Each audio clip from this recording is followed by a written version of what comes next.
No último vídeo que a gente fez aqui no canal sobre Hipátia de Alexandria, que foi sobre a morte de Hipátia, né, sobre o assassinato de Hipátia, de certa forma a gente colocou um ponto final ali na trajetória dela, na vida pessoal, individual dela. Mas como eu disse, a gente precisa falar ainda de uma espécie de continuidade, uma forma de continuidade da vida de Hipátia, mesmo após a sua morte, que é o seu legado, né? Como é que Hipátia, qual foi o impacto mais imediato de Hipátia e também qual o seu legado em diferentes períodos, como é que ela foi lembrada e que tipos de atitudes, de memória, de virtudes, enfim, né, de tendências, ela inspirou em outros momentos históricos por meio do seu testemunho, assim, de vida, né? E da sua morte também. Então é sobre isso que a gente vai falar nesse vídeo. E para começar a falar disso, né, a gente vai falar principalmente de três questões que Hipátio simbolizou ao longo da história, que são a questão do fanatismo, a questão da participação feminina na filosofia e na arena pública de debate de uma forma geral, inclusive política, e a questão da ciência, do debate de ciência versus religião, né? Principalmente esses três pontos. Mas antes de considerar esses três pontos, a gente tem que falar de outro tipo de legado também, que é um legado mais imediato, que é importante a gente considerar ao falar de Hipátia de Alexandria, que é o legado que ela deixou por meio dos seus próprios alunos, né? A relação dela com seus alunos, como a gente viu no vídeo específico sobre isso, era uma relação muito íntima e foi muito inspiradora. A gente sabe disso por cartas, por exemplo, de um dos seus alunos, que é o Sinésio de Cirene, que está aí na tela, foi uma figura muito proeminente na teologia, foi bispo da cidade de Cirene, e é uma figura que era bastante estudada ainda no período medieval, por exemplo, né? Então, por meio de Sinésio, de certa forma, continua muitas das ideias, das tendências, das características de Hipátia, né? Hipátia, de certa forma, sobrevive na vida de Sinésio, né? E também é possível imaginar o mesmo no caso de outros alunos dela. Muitos deles se tornaram magistrados no Império Romano, outros se tornaram também membros da igreja em altos escalões, né? Então o fato de Hipátia ter formado gente assim que teve um grande impacto pelas altas posições que ocuparam, é de certa forma um legado dela também, né? Uma continuidade do mestre por meio dos seus discípulos, né? Outra questão mais imediata também do impacto da obra de Hipátia é a contribuição que ela deu para o debate astronômico e matemático do seu período, que a gente sabe, por exemplo, das edições que ela produziu sobre tratados nesses temas, e isso aponta para essa questão de que ela participou e estimulou, em algum nível, que é difícil mensurar assim, mas em algum nível ela participou e contribuiu para esse debate, né, para o avanço da discussão sobre essas questões no seu tempo. E aí, finalmente, a gente pode falar sobre como que as pessoas se lembravam de Hipátia e como que Hipátia se tornou o símbolo de causas específicas, digamos assim, ao entrar na memória de Hipátia que a gente encontra nas fontes antigas. Então, várias dessas fontes já apareceram ao longo da série que a gente fez aqui, né, como, por exemplo, a História Eclesiástica de Sócrates Escolástico, as Crônicas de João Malalas, as Cartas de Sinésio de Cirene, também a História da Filosofia de Damácios. Todas essas fontes falam de Hipátia, trazem a Hipátia como um símbolo de alguma coisa, que em muitos casos é o símbolo, na antiguidade, né, principalmente o símbolo que Hipátia vai significar, é um símbolo de oposição ao fanatismo, né? A morte de Hipátia, para muitos desses autores, é o testemunho das consequências de um tipo de tendência filosófica, religiosa, política, de perseguição aos seus adversários, de descuido da razão e do intelecto, que leva a atitudes assim brutais, bestiais, né, pouco virtuosas, como por exemplo o assassinato de Hipátio, né? Então, na antiguidade, esse é o tema central. Sempre que esses autores se lembram da morte de Hipátia, a maioria deles, pelo menos os que as fontes sobraram para nós hoje, né? Sempre que a morte de Hipátia é lembrada por esses autores, ela é lembrada nesses termos. E muitas vezes para condenar inimigos das pessoas que estão escrevendo, né? Então, muitas vezes são autores de dentro da Igreja Católica, como por exemplo Sócrates Escolástico, João Malalas, que estão escrevendo contra o partido de Cirilo, contra tendências teológicas que Cirilo representa, né? Colocando essas figuras como a expressão de fanatismo dentro da sua tradição maior, que seria o cristianismo, né? É interessante considerar isso, porque ao condenar o fanatismo, essas figuras não fazem uma condenação da religião de forma geral, muito menos do cristianismo de uma forma geral. Afinal, são figuras religiosas e cristãs, né? Então é importante essa nuance, né? São figuras que estão questionando um tipo de expressão que o cristianismo e a religião pode ter, que é uma expressão fanática e que tem como consequência é, acontecimentos como, por exemplo, a morte de uma pessoa justa e virtuosa, como Hipátia era lembrada, né? Mas quando a gente vai ali, avança na história e chega ali no século XVIII, principalmente quando a figura de Hipátia é bastante recuperada, essa sutileza, essa nuance acaba se perdendo um pouco, né? O Voltaire, por exemplo, que é uma figura que vai se lembrar da figura de Hipátia, nesse texto, por exemplo, que é A Tumba do Fanatismo, ele vai se referir ao assassinato de Hipátia, né, como um assassinato bestial perpetrado pelos cães de guarda de Cirilo e pelo bando de fanáticos que ele tinha a seus pés, né? E ao trazer esse evento da morte de Hipátia à tona, a ideia de Voltaire é colar a imagem de Cirilo na autoridade eclesiástica do seu próprio tempo, né? Fazer uma crítica das autoridades eclesiásticas, é de certa forma uma crítica anticlerical, né, contra o clero do seu tempo, por meio dessa associação do clero com Cirilo e dele mesmo e dos filósofos livre-pensadores, etc. e tal, com a figura de Hipátia, né? Então, de certa forma, essa recuperação da memória de Hipátia é uma recuperação política, assim, dentro dessa batalha de filósofos iluministas contra o dogmatismo e a autoridade e a interferência da autoridade eclesiástica na arena do pensamento, né, da discussão e tal. Então isso vai acontecer muito. Muitos filósofos vão trazer a figura de Hipátia com esse sentido, né, de uma oposição ao fanatismo e de uma defesa do cultivo da razão e da liberdade de expressão também, né? Outra figura que vai se alinhar a essa ideia é o Edward Gibbon, né, no Declínio e Queda do Império Romano, um autor inglês, que vai dizer, né, que Hipátia foi morta por uma tropa de selvagens e fanáticos impiedosos que nunca foram punidos, pois a superstição, e que ele se refere ao cristianismo, talvez espiasse mais facilmente o sangue de uma virgem do que o banimento de um santo, né? Ou seja, é mais fácil para o cristianismo lidar com a injustiça da morte de uma pessoa digna do que lidar com a corrupção dos seus líderes, né, das suas referências, como São Cirilo, por exemplo, né, que é essa figura, o Cirilo de Alexandria, que era considerado um santo já dentro da Igreja Católica nesse período. Então, o Gibbon, inclusive para o Gibbon, a ascensão do cristianismo, e não de uma expressão específica do cristianismo, mas do cristianismo em si, foi um dos principais aspectos ali para a derrocada do Império Romano, para a degeneração moral e política do Império Romano. Então, essa crítica que no início, lá na Antiguidade, era feita por cristãos contra certas tendências dentro do cristianismo, acaba se radicalizando assim e tomando outras formas no período ali do Iluminismo, com figuras que lutam contra a igreja de uma forma mais ampla, né? É, E aí a gente chega em outra figura do século XIX, e aqui a gente já começa a fazer um salto para outra coisa que Hipátia vai simbolizar, mas essa figura é o John William Draper, e ele, num livro chamado História do Conflito entre a Religião e a Ciência, ele vai trazer a figura de Hipátia à tona também, esse episódio da morte de Hipátia, como um dos eventos de algo que ele considera como uma espécie de batalha eterna entre duas tendências, que são a religião e a ciência. No período do John William Draper, que é já mais no final do século XIX, estava acontecendo uma profissionalização da atividade científica, e muitas vezes esse movimento de profissionalização das ciências estava envolvido também com uma busca de ocupação de cargos que eram ocupados por figuras eclesiásticas, né, líderes eclesiásticos, pelo clero, né?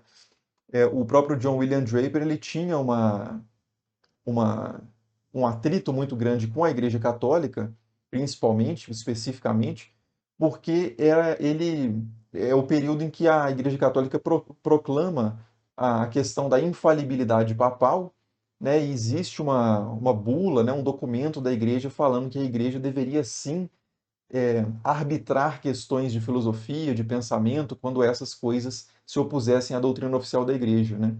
E para o John William Draper, nesse contexto de tentativa de tornar a ciência autônoma, livre, né, organizada, independente de aprovação eclesiástica e tal, isso era um ataque muito forte, né, contra esse projeto de autonomia e profissionalização da ciência. Então, nesse contexto, a Hipátia passa a representar o lado da ciência sendo oprimida pela religião.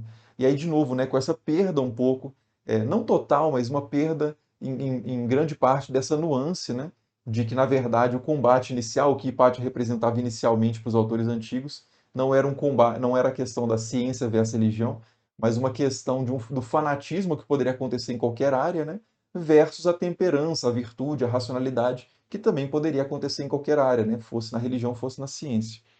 Mas, de qualquer forma, essa ideia de Hipátia como uma mártir da ciência, com uma visão muito moderna de ciência, é algo que vai se perpetuar também, né? Outras figuras como Carl Sagan, numa série chamada Cosmos, de 1980, mais ou menos, ele vai trazer a figura de Hipátia para mostrar como é que essa ascensão do cristianismo em Alexandria significou o fim do interesse por temas científicos como a astronomia e a matemática.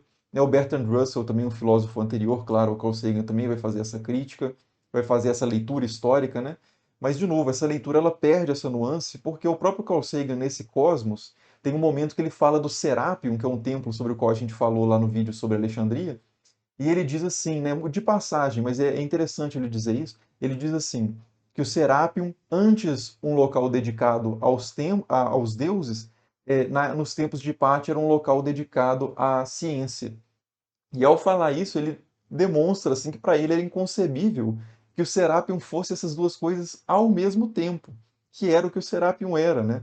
Era um centro ao mesmo tempo de adoração aos deuses, de cultos e de reuniões de negócios da cidade e de pesquisa em astronomia, etc. Né? A questão é que astronomia, matemática não tinham não eram praticados como eram praticados no tempo do Carl Sagan e no nosso tempo, né? A matemática e a astronomia no período de Hipátia estava ligada à astrologia, à numerologia, à teologia, à magia, né? Essas coisas estavam muito conectadas, né? Então é importante ter isso em mente, né? Hipátia, por mais que ela fosse de fato, tenha sido de fato uma mártir em certo sentido da racionalidade, da filosofia, da vida do intelecto, isso não significa que ela defendesse um modelo de ciência que o Carl Sagan, por exemplo, defendia. Muitas características da ciência de Hipátia seriam consideradas muito estranhas, místicas, esotéricas para o modelo de ciência atual, né? Então é importante manter essa perspectiva histórica, né? A ciência de Hipátia era muito diferente da ciência de Carl Sagan e da nossa. Então essa ideia de que a Hipátia representa um conflito entre ciência e religião deve ser melhor trabalhada a partir do que as categorias de ciência e de religião eram nos seus próprios tempos, né? E não no nosso tempo. O filme Ágora também, bastante recente, ele toca bastante nesse tema do fanatismo e também nessa questão da ciência e religião, né? Algumas discussões aparecem nesse filme como a questão da Terra plana. Tem uma figura que era um servo de Hipátia e da família dela, que no início ele tinha tendências filosóficas e depois ele se converte ao cristianismo e automaticamente ele para de ter qualquer interesse por essas coisas de filosofia e se torna exclusivamente uma figura dogmática e violenta, né? Então, esse contraste entre religião, entre cristianismo e ciência, é algo que esses autores modernos têm um pouco de dificuldade é, de tentar imaginar, de tentar reconstruir essas relações conforme eram nos tempos em que aconteceram lá no próprio tempo de Hipátia, né? A gente tem o testemunho de Sinésio, por exemplo, que era uma figura que, para ele, o que ele aprendia com Hipátia, em termos de filosofia, com todas aquelas questões lá da união mística com o Um, que a gente avaliou lá no vídeo sobre o ensino de Hipátia, tudo isso era agregado à teologia dele, né? E é uma figura que, de novo, eventualmente se tornaria uma figura em alta posição eclesiástica e continuaria com esses posicionamentos, né? No filme, o Sinésio aparece e ele era mais filosófico também, e depois ele se torna mais dogmático e meio assim, cabeça dura quando ele se torna bispo, né? Isso é algo que não acontece na história, como a gente vê pelo testemunho das cartas dele. Ele continua assim, altamente devoto a Hipátia e tal, né? Então é importante ter essa nuance, né?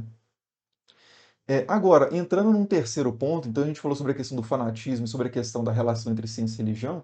Entrando num terceiro ponto relacionado a esse legado de Hipátia, a gente pode voltar para outro autor ali da virada do século XVII para o XVIII, que é o John Toland, que coloca uma questão que muitos autores, nenhum autor antigo, na verdade, tinha tocado, que é sobre a questão de Hipátia ser mulher, né? O John Toland vai colocar isso no foco da sua discussão.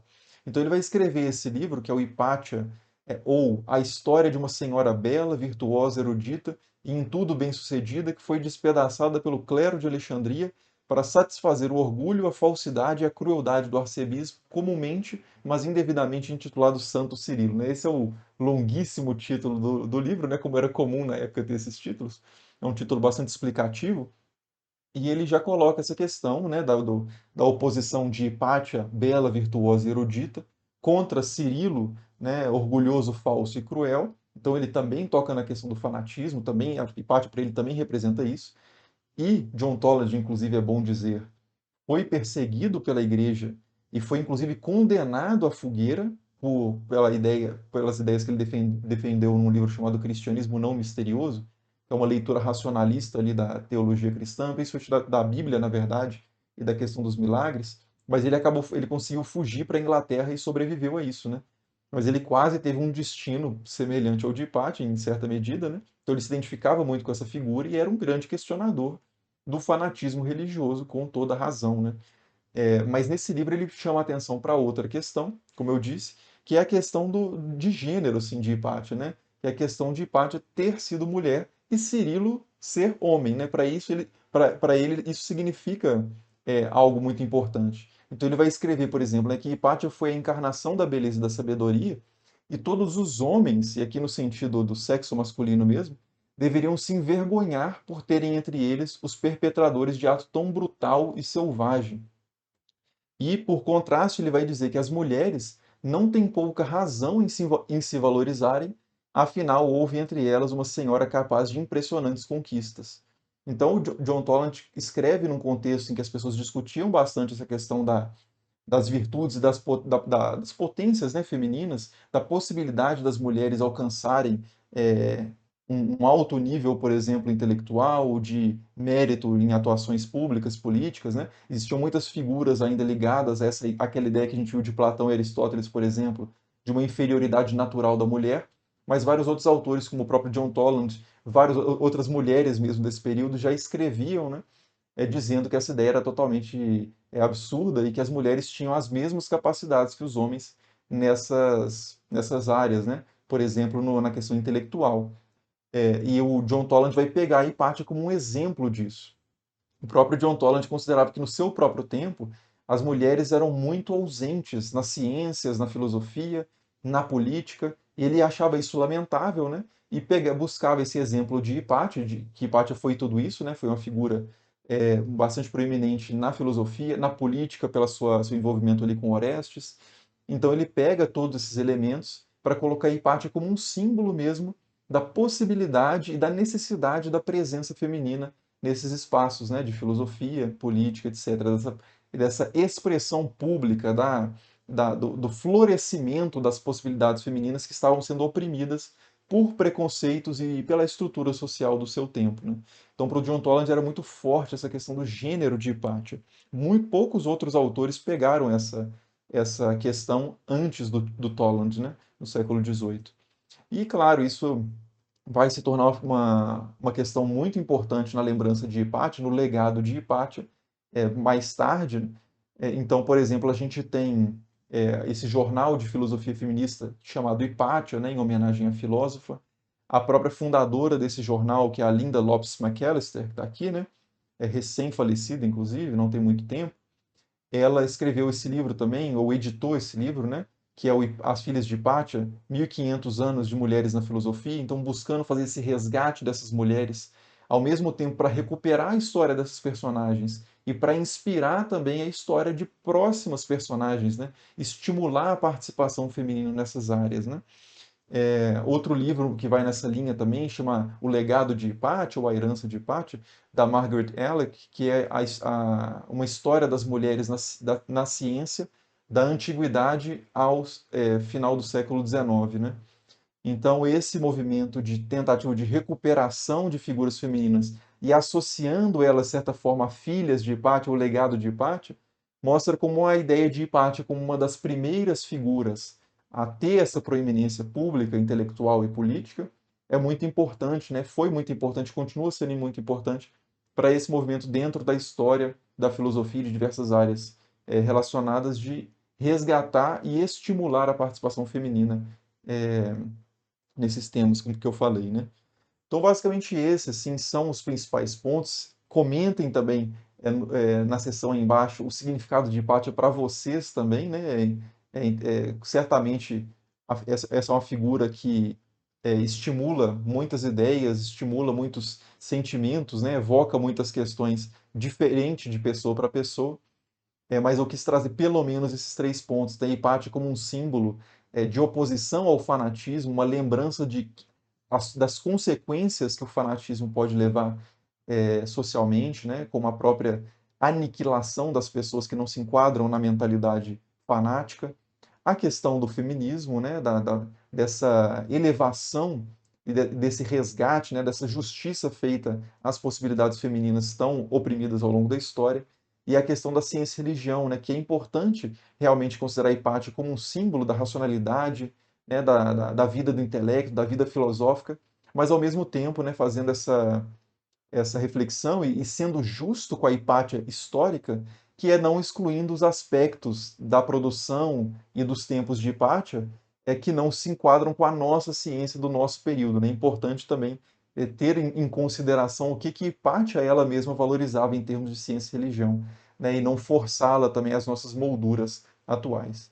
Mas basicamente isso, então. Espero que vocês tenham gostado dessa série sobre Hipátia de Alexandria. Comentem aí suas impressões gerais sobre esse e os outros vídeos também. Quem não viu os outros vídeos, vá lá na playlist, são 6 vídeos no total. É, E é isso, né? Espero fazer mais séries aqui no canal sobre figuras mais específicas. Deixem sugestões aí também nos comentários. E nos vemos nos próximos, então. Muito obrigado pela atenção aí e até mais.